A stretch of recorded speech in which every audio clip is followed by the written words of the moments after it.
having resisted the commonplace all her life. When the sad cliché sliced through her safety nets, wrecked her plans, and annihilated everything she believed, Anne Regan decided to not fit the stereotype of a divorcee and claimed widowhood instead.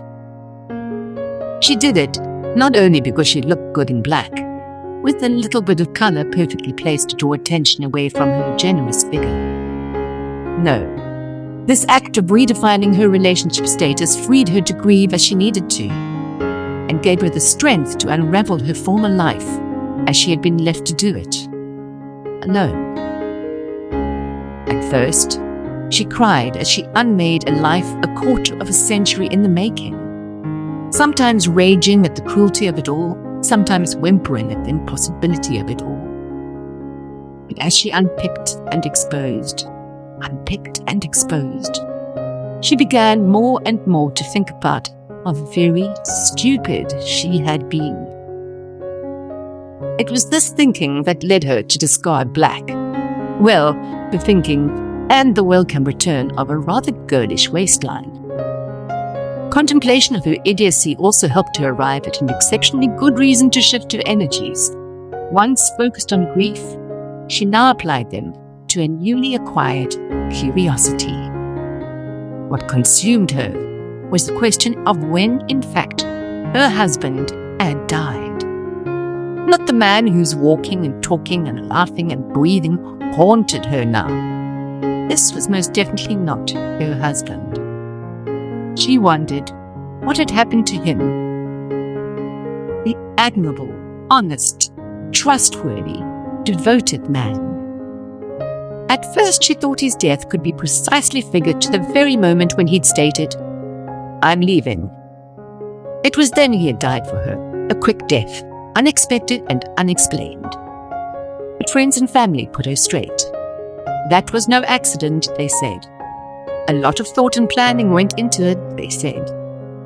And yes, Anne soon discovered in-depth discussions had forged that moment.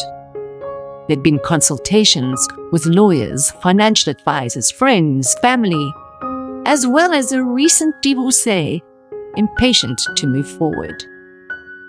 So, clearly the man Anne knew had been dead for some time before this. Though Anne was shocked to realize she had a number of friends and family members to add to her list of deceased, she was certainly not ready to go back to black. There was just no time for further grieving. She had too much to do. She had to uncover the exact moment and circumstance of her husband's death. And so she began a slow-motion rewind through the years, pausing at any point that could have marked his demise. He could have overexerted himself at one of those Sunday fun days he had attended. But since the whole idea was birthed from midlife meaninglessness, she felt that the level of fun enjoyed by those 40-something singles and one married man had probably been manageable, even for him. It could have been overindulgence. He had lunched often and had attained more frequently, growing his fan base and his waistline while shrinking their income. But Anne wasn't convinced that this had been fatal, so she rewound further. She paused at a marshmallow incident. Considered in isolation, marshmallows and coffee with a starstruck girl could have been irrelevant, but it seemed this incident had coincided with a moment of inspiration. Inspiration of the kind that elicits an involuntary gasp. Now surely marshmallows coupled with a quick intake of breath could prove fatal, especially with no one in attendance old enough to administer the Heimlich maneuver. This was the strongest contender for cause of death so far. But Anne continued to rewind. She found much evidence of a sharp tongue and a blunt wit, along with acute bouts of what she termed unconsciousness. Combined in one person, these traits seemed to Anne to be a gilt-edged invitation to Mr. Grimm. Yet he had declined. Anne thought that blind luck alone had kept her husband going. It was only when she came across repeated incidents of barely camouflaged flirtation decoyed by counter-accusations of affairs. Only when she examined the acts of selfishness preempted by studied generosity. Only when she felt an inexplicable anger beginning to rage in her, uncontrolled and uncontrollable, that she understood. It had not been Lady Luck who had been blind. It had been her. Her husband had, in fact, been dead for many, many years. Perhaps when he had bought that new chainsaw, she had turned it on him, since there'd been no trees to fell. Perhaps when he snored through every one of her worry-filled nights, she had quietly pressed a pillow over his head.